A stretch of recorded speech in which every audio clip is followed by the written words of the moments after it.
He sailed towards Iceland, following the Labrador Current. He found the island and claimed the newfound land for England. Cabot reported that you could fish by the basketful off the Grand Banks. Cod was very valuable in England because Catholics didn't eat meat on Fridays, so cod was a great substitute. The Grand Banks became a popular fishing spot for the English, French, and Portuguese by the early 1500s. However, the warm water from the Gulf Stream and the cold water from the Labrador Current created fog, which was, and still is, a fishing hazard. There were also icebergs, dangerously sticking out.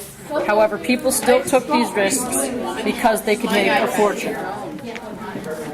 Fishing in the winter was too cold, so they sailed in the spring and returned home in the fall. The French and Portuguese preserved their fish by salting them on their boats, while the English dried their fish on the shores. The Europeans and the First Nations had good relationships. In fact, they wanted to trade with each other. Even though the First Nations had been so generous, the English kidnapped and sold First Nations for slavery in Libsyn. They lived along their merry ways. The end.